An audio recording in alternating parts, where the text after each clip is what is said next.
Thanks for joining us on 13 News at noon. If you look outside, not really a picture-perfect day, is it? We're trying to brighten it with our blue and gold here. It's gray. We've got some clouds blocking the sun, and we got some raindrops around the area. Yeah, it's a lot of cloud cover, not a whole lot of rain. And I'm not saying the reason they lost is because this ensemble wasn't on television on Sunday, but that's exactly what I'm saying here, okay? We are a little bit superstitious. We are. You know, in competition, it takes some skill, it takes some luck, and it takes superstition. Tonight. We are ready. So let's let the fans know what to expect here, or if you got plans here this evening. So again, all kinds of cloud cover here. It is going to keep us cooler than the middle 70s. East-northeast wind undercutting this cloud deck. Humidity's at 57%. Dew points are in the low 50s. Not terribly humid, a little bit more so than it's been.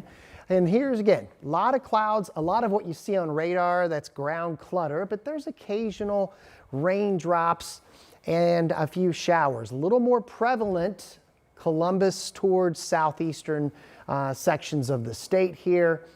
Temperatures that typically would be in the middle and upper 70s are going to be locked into the middle and upper 60s for today.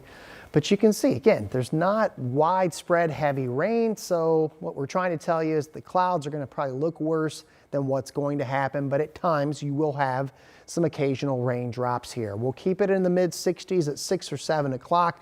There is that east-northeast breeze here. And let's get this thing done tonight. Let's get the wind, get up 3-1. If you're coming out of the field house, temperatures will drop into the upper 50s. So the pattern, more clouds and sun, rounds of showers, and below average temperatures in the 7-day until we get to next week. We'll have that in a few moments. We'll see you then. All right, Sean, thanks so much. Other news now, new at noon. Kind of a dramatic scene today that you're looking at here. Metro Police are now investigating after this Indigo bus crash on the south side. It happened just before 8 along South Emerson. That's between East Stomp 11 and County Line Roads this morning. IMPD says the bus there looks like it hit a guardrail and then stopped across the median. We know no other cars were involved and no passengers were on the bus. That's the good news. We're told at last word the driver was awake and breathing. We are now working to learn an update on that driver's condition. And Metro Police are now working several different shooting investigations this afternoon, all of them happening yesterday on the Memorial Day holiday. One person was killed and 2 others hurt in 3 separate cases. So here's the lowdown. First, the scene on Round Lake Road. This is near 46 in Allisonville, just after 6 last night on the northeast side. Police say 23-year-old Rodney Beelu III was killed at that location. We also know that police detained a person, and we're checking out now to see if that person who was detained has now been upgraded to being under arrest or if they've been released. This is upsetting. You know, you can see this is a bustling neighborhood. Beautiful weekend that we're coming off of, beautiful Memorial Day where we should be, remembering the lives that were lost in service to our nation. This isn't something we want to respond to. We don't want to lose one of our neighbors. It's unclear what's going on right now with this particular incident, but that's why we're working hard. Police say they believe this particular shooting was an isolated incident. And it was just a couple of hours after that incident that police were called to the near south side.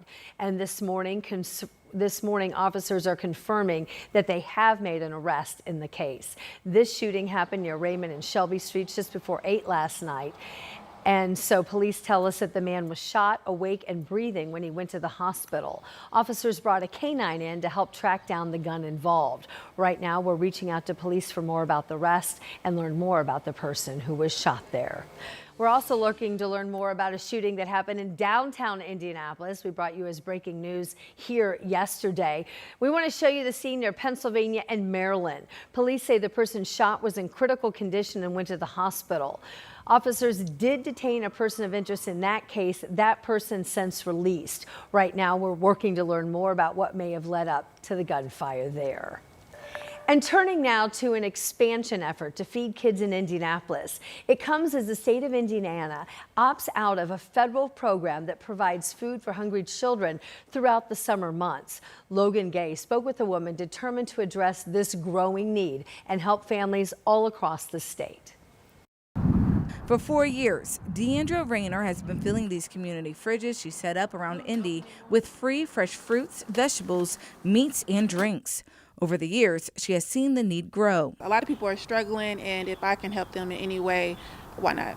That's exactly what she said to herself when she decided to expand her program, Indy Community Pantry, after hearing the state opted out of the Sunbucks program for this summer. When I heard that they was cutting a program, like, it literally broke my heart, because most of the people that are affected are people that look like me, the brown and the black community. So, along with their community fridges, she will start providing free breakfast to kids Monday through Friday mornings at a location on the west side. Because I'm like, how are they going to eat? Like, that program helped a lot of people in the community, and so now like a father and a mother reached out to me saying that that program, they would be able to feed their kids breakfast. Now they can only serve them lunch and dinners. I think they're thinking of themselves. They're not thinking of the children that are going to be hungry. Robert Tyler knows several people who utilize the Sunbucks program. He says it's disappointing the state will not be offering the program this summer, but he's thankful to Rayner for stepping up. It's time for us to fill that gap where it's needed, because if we're not doing it, who else is going to assist? With half of the students in Indiana